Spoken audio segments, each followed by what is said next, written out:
আসসালামু আলাইকুম। আমি Mohammad Farid Reza, assistant sales officer, territory Phulbari area, Dinajpur Rupsha প্যাল লিমিটেড।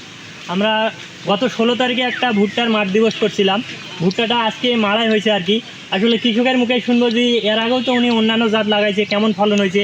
আমাদের জাতটা লাগাইছিল, যেটা আমরা বলছিলাম কথার সাথে কাজের মিল আছে না কি না, এই বিষয়টা আমরা কৃষকের কাছেই শুনবো আর কি। আসসালামু আলাইকুম ভাই।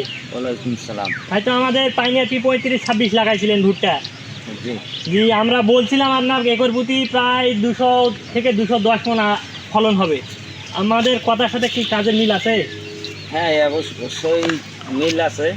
আল্লাহর রহমত, আপনাদের বিশ্বাস করেই এই বীজটা আমরা রোপণ করছি এইবার।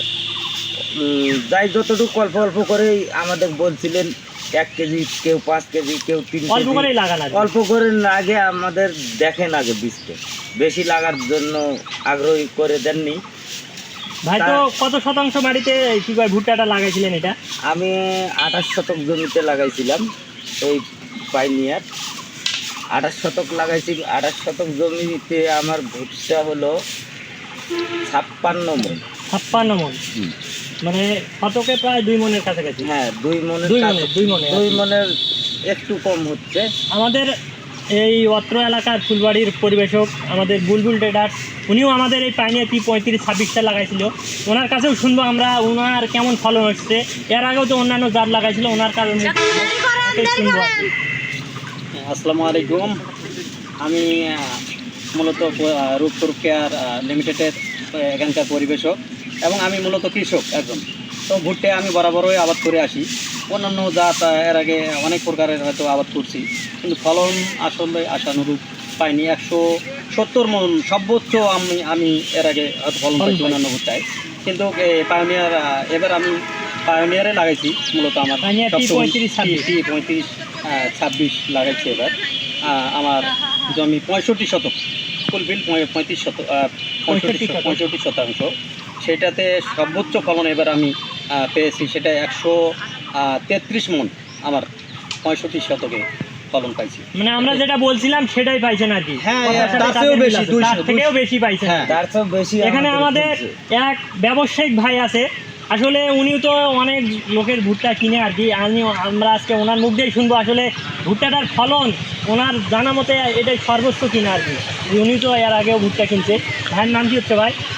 সাকুয়াত ভাই, একটু বলবেন আমাদের ভুট্টাটার ফলন? আসসালামু আলাইকুম। আসলে বাস্তবে এই ভুট্টার দানা খুব বড় বড়, দানাটা অনেক বড় বড়, অনেক বড় বড় দানা দেখে আমি বহু ভুট্টা কিনতেছি, কিন্তু এরকম দানা আলা ভুট্টা পাই নাই। তাই এটা ভুট্টা দেখে আমার খুব আগ্রহ হয়ে গেলো। এই ভুট্টাটা এই জন্যে নিলাম, দেখি আর মাঠ কীরকম আসে। এটা দেখে একটা মাঠ উঠলে বুঝতে পারবো আর কি। আমাদের কোম্পানির এক অনুযায়ী আর কি আপনার 100 কেজিতে 8 কেজি শুকাবে আর কি, এটা আশা করা যায়। আপনি দেখবেন। আর অন্যান্য কৃষক ভাইরা তো ভুট্টাটা লাগাতে পারবে নাকি? হ্যাঁ, অবশ্যই লাগাতে পারে। এটা যেভাবে ফলন আসতেছে সেভাবে আমি লাগাবো। গতবার আমি 10 শতক মাটি লাগাবো। আসলে অন্যান্য জাতে আপনার কেমন ফলন পাচ্ছেন এখন বর্তমান কৃষকরা? এরপরে কতটুকু ফলন আসতেছে এ করে? এখন ওগুলা দুর্জয় ভুট্টা তো মনে করেন যে দুর্জয় হোক আর অন্য জাতে হোক, এই ভুট্টাটা দেখতেছি এ করে মনে করেন যে 200 মণ পার আসতেছে। সেই হিসাবে এই ভুট্টাটা আবাদ করতে হবে। ওই ভুট্টাটা তো আবাদ করে লাভ হবে না। ধন্যবাদ ভাই, সুন্দর কথা বলছে। আর এটা ভোটনাটা কিন্তু অন্যান্য ভুট্টার চিকন, যার কারণে ফলনটা বেশি আসতেছে, তাই কিনা? তো ইনশাল্লাহ তো চাষ করা যাবে নাকি? অন্যান্য কৃষক ভাইদের জন্য আপনারা একটা পরামর্শ দিতে পারেন।